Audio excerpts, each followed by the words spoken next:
குருவே சரணம் நிகழ்ச்சியில் எண்ணற்ற மகான்களை நாம் தொடர்ந்து தரிசனம் செய்து கொண்டிருக்கிறோம். இந்த காலத்தில் நமக்கு யாருடைய அருள் தேவை அப்படின்னா, நம்மை பெற்றெடுத்த தாய் தந்தையர், மாதா பிதா, அதன் பிறகு குரு, அதன் பிறகு தெய்வம். இந்த நால்வருடைய ஆசிகளும் பரிபூர்ணமாக ஒருவருக்கு கிடைத்துவிட்டால் அவர் வாழ்க்கையில் பெறுகிற ஆனந்தம் சொல்ல முடியாது. அந்த அளவுக்கு ஆனந்தம். பெற்றோரை மதிக்காம, பெற்றோர்களை பராமரிக்காம நம்ம எத்தனை நல்ல காரியம் செய்தாலும் அதனால் பலன் கிடையாது.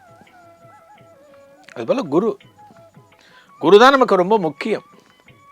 அந்த குருவினுடைய முக்கியத்துவத்தை தெரிந்து கொள்வதற்காகவும், இந்த பாரத தேசத்திலே குருமார்கள் எப்படியெல்லாம் அருளியிருக்கிறார்கள் என்பதை புரிந்து கொள்வதற்காகவுமே இந்த குருவே சரணத்தில் பாரத தேசத்தில் இருக்கிற பல மகான்களை நாம் தரிசனம் செய்து கொண்டு வருகிறோம். தெய்வத்தினுடைய அருள் கிடைத்தால் மட்டும்தான் குருங்கிற ஸ்தானத்தை நாம் அடைய முடியும். இன்னைக்கு நம்ம பார்க்க போற மகான் பேரு கவிராஜர், கவிராஜ பண்டிதர் அப்படின்னு சொல்லுவாங்க. இவருடைய சொந்த ஊர் இது வேம்பத்தூர். வேம்பத்தூர் எங்க இருக்கு? மதுரைக்கு பக்கத்தில்.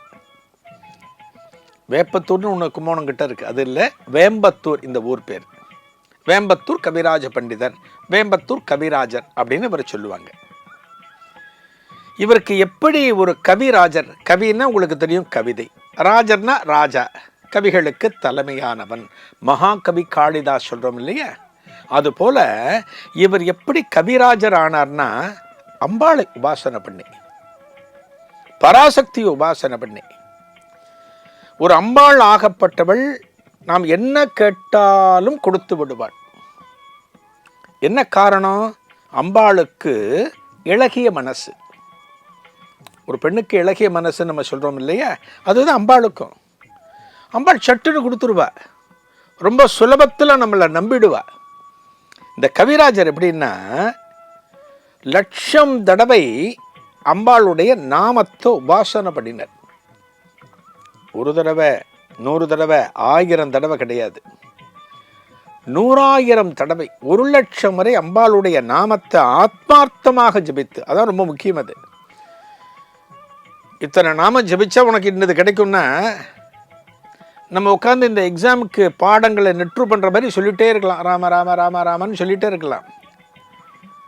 அந்த நாமத்தை சொல்கிற போது பகவானுடைய சிந்தனை நமக்கு அவசியம் இருக்கணும். அதுபோல அம்பாளுடைய சிந்தனையோட, அம்பாளோட நினைப்போட அவளை அடிபணிந்து 1,00,000 முறை அவளது நாமத்தை ஜெபித்த காரணத்தினால் கவிதை எழுதக்கூடிய ஒரு ஆற்றலை இவருக்கு கொடுத்த அம்பாள் பராசக்தி.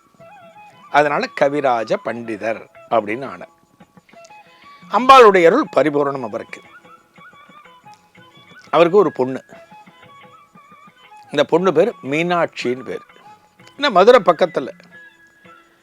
மதுரை பக்கத்தில் பார்த்தீங்கன்னா, மதுரை கிட்ட போயிட்டு மதுரையில் ஏதான ஒரு தெருவிலையோ ஒரு பொது இடத்துல போய் மீனாட்சி அப்படின்னு குரல் கொடுத்தீங்கன்னா ஒரு 5-6 பெண்கள் வருவாங்க. மதுரையில் மீனாட்சிங்கிறது சகஜம். அந்தந்த ஊர் தெய்வத்தினுடைய பெயர்களை வைக்கிறது அந்த காலத்திய வழக்கம். தன்னோட மகளுக்கு அந்த பேர் வச்சார். அம்மா அப்பா 2 பேருமே அந்த குழந்தைய அத்தனை ஆதரவோட அன்போட வளர்த்தாங்க. ஆனால் சோகம் பாருங்க, வாழ்க்கையில் எந்த ஒரு காலகட்டத்திலும் சந்தோஷமானது நிரந்தரம் இல்லை.